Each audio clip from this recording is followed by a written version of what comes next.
Wildrosenblätter, für die Ewigkeit in Fossilien eingefangen, beweisen die Existenz der Vorläufer unserer heutigen Rosen seit 32 bis 35 Millionen Jahren. Man fand sie in den Rocky Mountains im amerikanischen Bundesstaat Colorado. Die Gattung Rosa ist selbst noch älter, mit Funden, deren Alter auf etwa 60 Millionen Jahre geschätzt wird.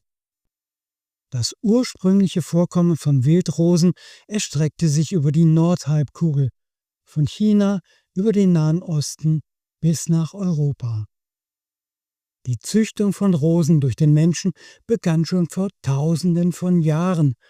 Bereits um 2700 vor unserer Zeitrechnung wurden Rosen im Kaiserreich China als Zierpflanzen kultiviert und in Gärten angelegt. Konfuzius hat im 5. Jahrhundert vor Christus von Rosenpflanzungen in den königlichen Gärten in Peking berichtet. Die ersten Zeugnisse, die man in Ägypten gefunden hat, sind noch etwa 700 Jahre älter und stammen aus der Zeit von Ramses II. Damals spielte die Rose im ägyptischen Totenkult und als Symbol für die Göttin Isis eine Rolle. In Europa wurden Wildrosen wie die Rosa canina, Rosa alba oder Rosa damascena über Jahrhunderte hinweg in Klostergärten als Heilpflanzen und zur Parfümherstellung kultiviert. Mit der Rosa canina kommt eine alte Bekannte ins Bild, nämlich die Heckenrose, die wir auch unter ihrem englischen Namen Wild Rose als Bachblüte kennen. Die Heckenrose kommt in Europa, Nordafrika und Westasien vor. Die Menschen haben sie in diesen Regionen seit der Antike genutzt. Ihre Verbreitung hängt eng mit der Geschichte der menschlichen Besiedlung und Landwirtschaft in diesen Gebieten zusammen. Archäologische Funde von Rosensamen in prähistorischen Siedlungen zeigen, dass sie schon sehr früh in der menschlichen Umgebung zu Hause war. In der griechischen Antike wurde die Rose als Königin der Blumen bezeichnet. Karl der Große erließ im Jahr 794 eine Landgüterverordnung, mit der er den Anbau der Rosa canina in privaten Gärten detailliert regelte. Lange Zeit waren in Europa hauptsächlich einmal blühende Wildrosen bekannt. Die Einkreuzung von mehrmals blühenden chinesischen Rosen im 16. und 17. Jahrhundert legte den Grundstein für die europäische Rosenzucht. Heute gibt es weltweit über 30.000 Rosensorten. Die meisten Arten kommen in den gemäßigten Zonen der Nordhalbkugel vor.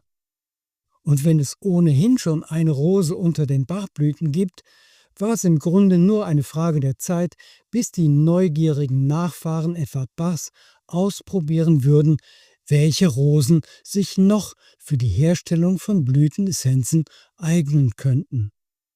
2 davon wollen wir uns heute etwas genauer anschauen.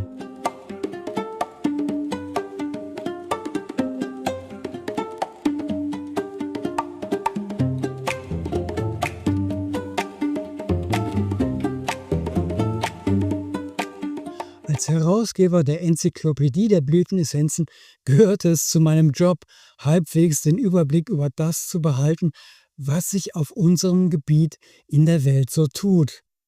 Ich muss aber gestehen, dass ich den Beginn der Nutzung von Rosenessenzen nicht genau datieren kann. Ich weiß wohl, dass es in den 80er Jahren gewesen sein muss, dass Perelandra mit 2 Rosenessenzen-Sets an die Öffentlichkeit trat, mit denen ich aber persönlich keine Erfahrungen gemacht habe.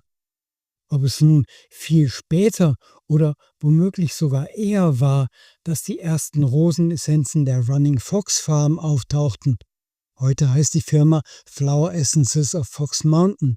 Das sei nun dahingestellt und ist wohl auch nicht so wichtig. Es gibt uns aber einen Hinweis darauf, dass die Rosen auch als Essenzen an Popularität gewannen.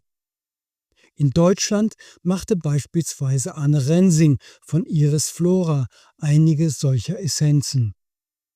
Und ich selbst? Eher nicht. Ich war zufrieden mit dem, was ich hatte und verspürte kein Bedürfnis nach Rosenessenzen. Bis, tja, bis mich ein Freund einlud, die wilden Rosen in seinem Garten zu bewundern, wo er Pflanzen ansiedelt, die seine Auftraggeber, er ist ja Landschaftsgärtner, gerne loswerden möchten. Meist bedeutet das schreddern und ab in den Kompost. Oder halt verbrennen.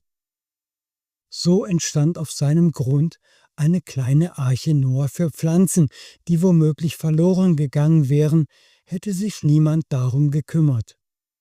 Unter anderem findet man bei ihm heute sowohl rote wie gelbe Kirschpflaumen, die wir ja als Cherry Plum kennen, aus denen sich eine köstliche Marmelade bereiten lässt, was mein Vater in seinen letzten Lebensjahren sehr zu schätzen wusste. Und gleichfalls verschiedene seltene Apfelsorten, was mir als Apfelfan eine große Freude ist. Und eben auch eine rosa und eine rote wilde Rose, deren Bestimmung mir leider bisher nicht gelungen ist. Weshalb Leute, die deren Essenzen ausprobieren möchten, sich mit der Angabe Rosa Spezies zufrieden geben müssen.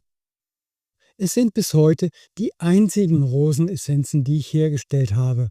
Und wenn sich keine weiteren inspirierenden Zufälle mehr ergeben sollten, werden sie das wohl auch bleiben.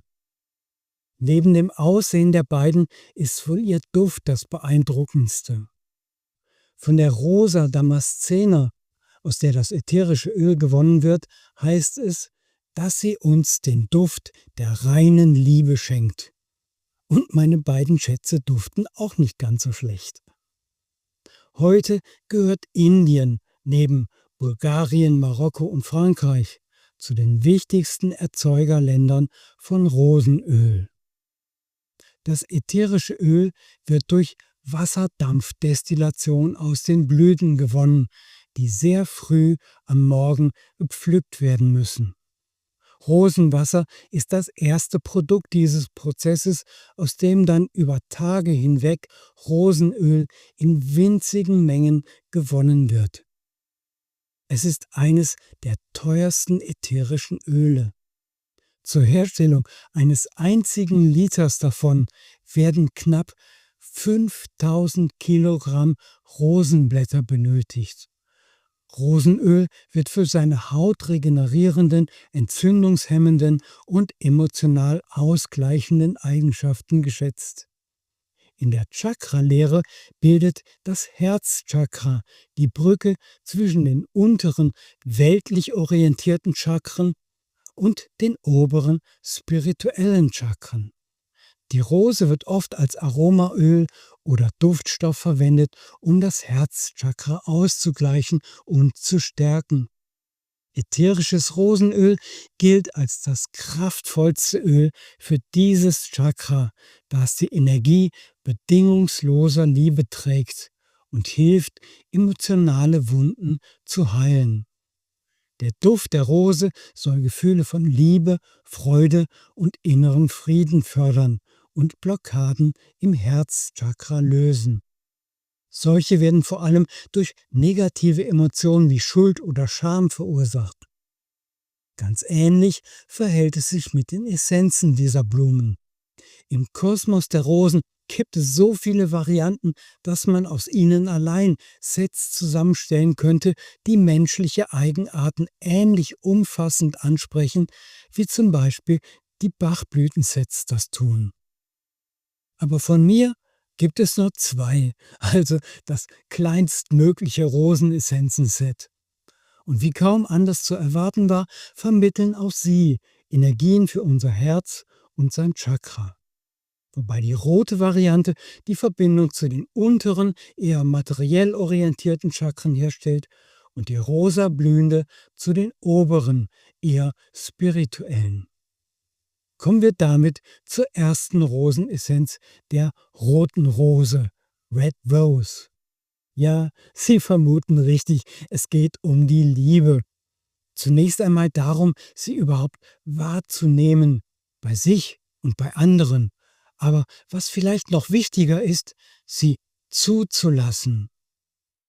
Nicht so schön, wenn die Liebe vor der Tür steht und man ihr vor lauter Angst die Türe vor der Nase zuschlägt. Red Rose hilft uns in einem noch weiteren Sinne, nämlich das Glück als solches annehmen zu können, in welcher Gestalt es auch immer bei uns anklopfen mag. Das Gefühl innerer Wertlosigkeit ist ja vielen von uns nicht ganz unbekannt.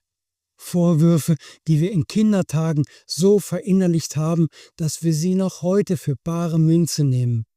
Ich bin der Liebe nicht wert beispielsweise.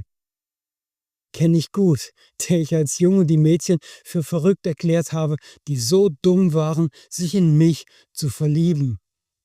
Und da ich schon mich selbst nicht liebenswert machen konnte, wollte ich als Gentleman zumindest die Mädchen vor einer finsteren Zukunft bewahren.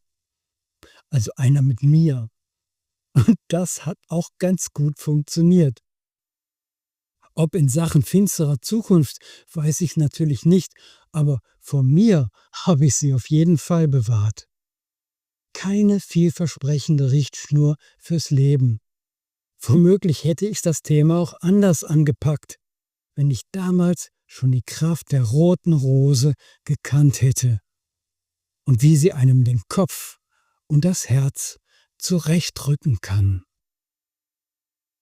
Red Rose steht für Reinheit, Klarheit, Authentizität und Ehrlichkeit, vor allem sich selbst gegenüber. Liebe annehmen und ohne Schuldgefühle genießen können.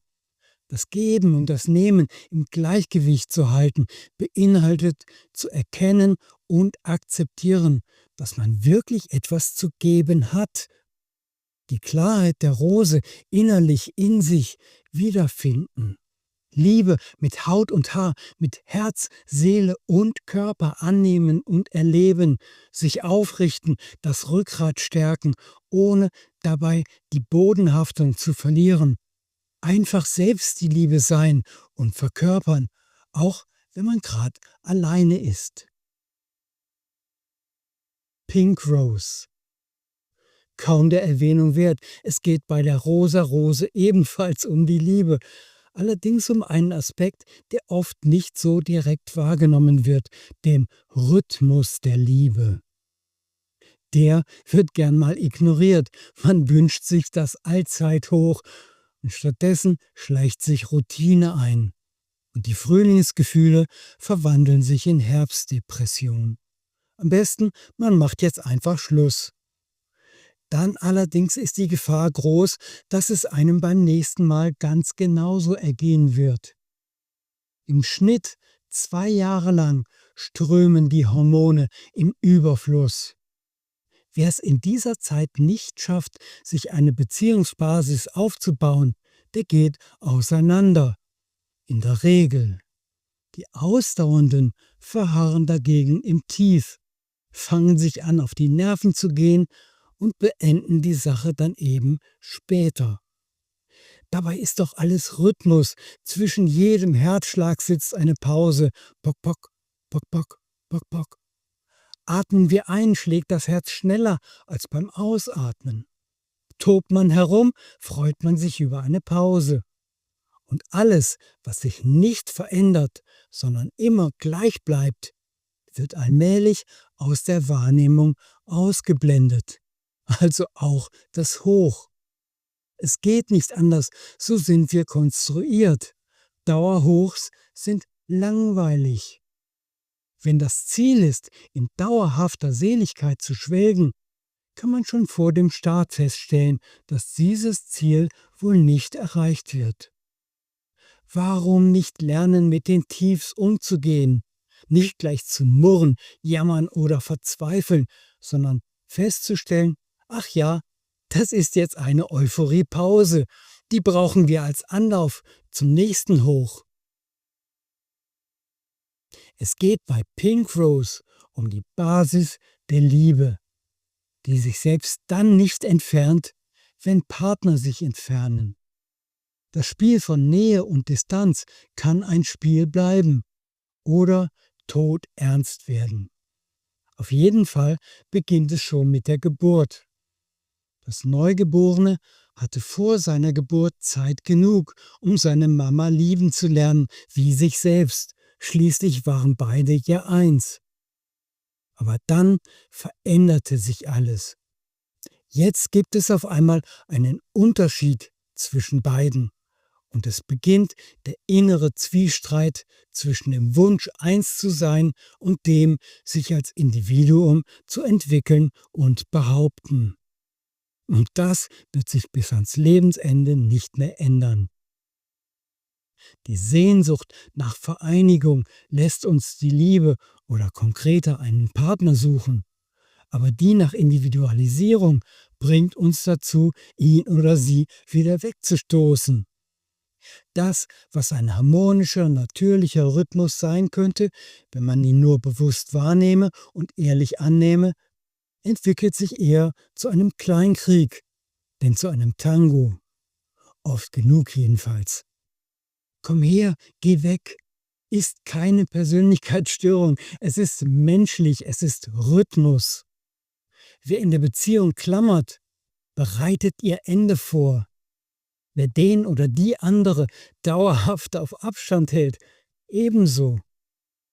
Da die meisten Leute aber kein Leben ohne Liebe führen wollen, sät genau das die Saat der Zwietracht. Da beides, Nähe und Distanz, gleichzeitig nicht geht, muss man einen Rhythmus entwickeln. Viele tun das ja instinktiv in Form von Mädelsabend und Fußballstadion. In der Chakra-Lehre gibt es neben den 7 uns vertrauten Chakren noch weitere, die meistens unbeachtet bleiben, weil sie dieses wunderbare und einfache System unnötig verkomplizieren würden. Trotzdem möchte ich anmerken, dass es ein solches unbeachtetes Chakra mit dem Namen höheres Herz gibt, das sich knapp oberhalb des Herzchakras befindet. Es ist quasi dessen Schutzpatron, das aus höherer Perspektive darüber wacht, dass das Herzchakra sich nicht in weltlichen Angelegenheiten verstrickt und verliert. Beim höheres Herzchakra geht es genau wie bei Pink Rose um eine von den Bedürfnissen des Ego losgelöste Perspektive der allumfassenden Liebe, die uns begreifen lässt, dass auch Unstimmigkeiten, Routine, innerer Abstand zur selben Medaille gehören wie Enthusiasmus und Euphorie. Es hilft dabei, die Liebe aufrecht zu erhalten, wenn der Lack abblättert, wenn es durch stürmische See geht oder man in einer Flaute festzustecken glaubt. Das ist doch nur die Ebbe im Rhythmus der Liebe. Wenn man jetzt nicht aufgibt, wird die kommende Flut nicht lange auf sich warten lassen. Pink Rose verankert die Liebe im Herzen zu allen Zeiten, in guten und in schlechten. Sie lässt sie aus einer höheren Perspektive betrachten, nicht allein der unmittelbaren Bedürfnisbefriedigung. Sie hat ein wenig etwas von einem Lehrer und Beschützer, einem, der es gut mit uns meint, der uns auf unserem inneren Kurs hält, auch wenn die Sicht vielleicht gerade nicht so klar ist. Um die Sache abzurunden und weil ich persönlich den Rosenduft so sehr liebe, habe ich ein Rosenspray zusammengestellt. Es besteht aus Pink und Red Rose sowie dem ätherischen Öl der Rose. Es lohnt sich sowohl, wenn man glaubt, die Liebe verloren zu haben, als Trost also, wie auch, wenn man sie besonders genießen möchte und unvergessliche Augenblicke schaffen will. Im Grunde genommen also immer. Es lohnt sich, es mal auszuprobieren.